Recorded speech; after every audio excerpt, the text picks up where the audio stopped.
मुझसे गलती हो फिर बताने के लिए भी कष्ट।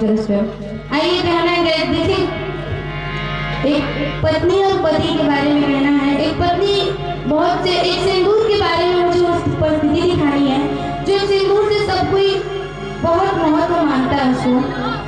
हेलो, आइए उसी के बारे में करते हैं। सब करू सिंदूरा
अच्छा जानकार वाले क्या सुना लोग मान ली कितना लोग बरोगे रोगी फरमाइश सुना दी सब क्यों बताई क्या सुना होता है वो लटकोले वाली लोग।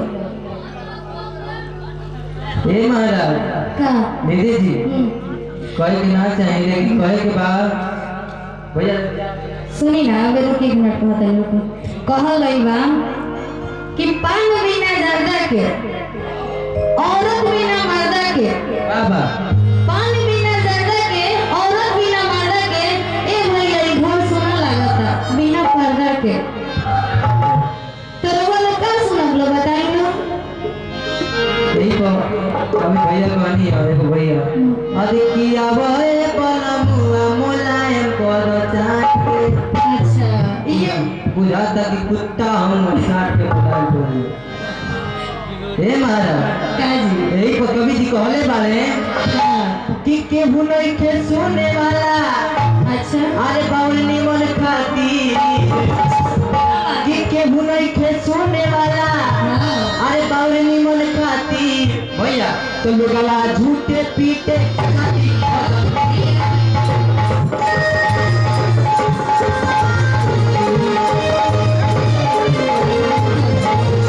यही भौवा कहेगा ना देखा हो पाएगा कैसे कि नीमन गा के भरत शर्मा बैठ गईले घरे। भरत शर्मा जैसे शरीफ को आज तक भी कोई अश्लील गीत नहीं गाए हैं। भरत शर्मा हमारे गुरु हैं कि बाउर गा के अवधेश प्रेमी मार्केट में बवाल करे। ये भैया कैसे कि केहू नहीं के सुने वाला। अरे बाउर निमन खाती यही जैसे बहुआ लागी तो लोग आवाज झूठे पीटे खाती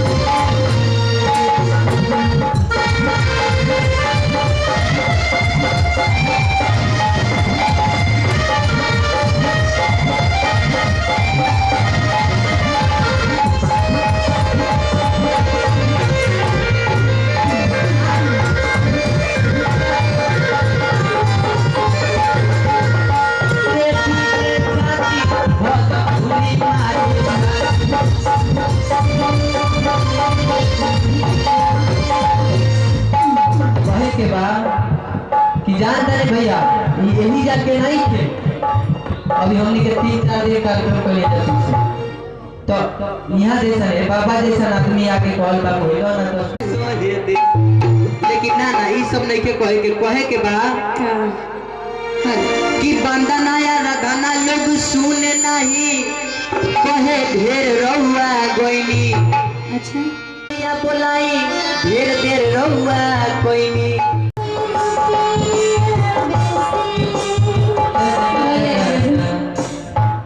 देख लेना काहे हैरान करते नहीं रहोगा।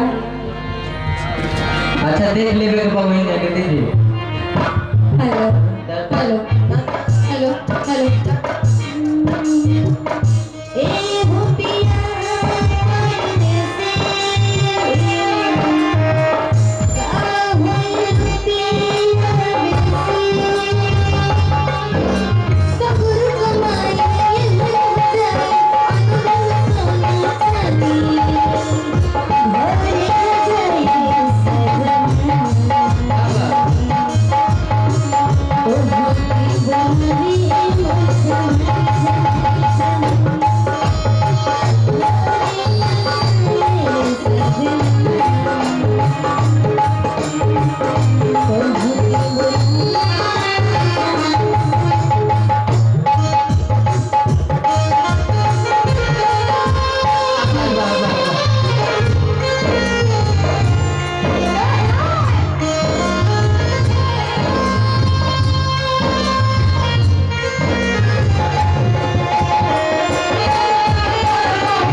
जब वो बेटी चुकी रहनी ना जब हमारे जगह राइटर भाई मानी प्रमाण करिए संदीप सर जहाँ ये स्कूल चलेगा वहाँ के बिया हमें हमने के कोई रहने जाए जैसे गाड़ी उन सब हुआ भैया के मन पड़ते हो रविंद्र भैया के एक बात कर चलिए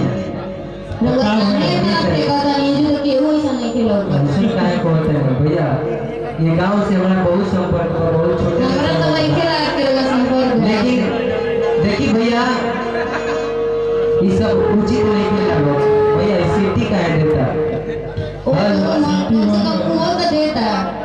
हेलो ए महाराज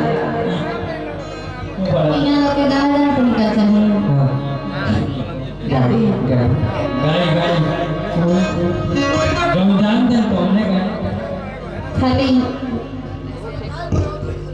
मारो करे मार क्या बोले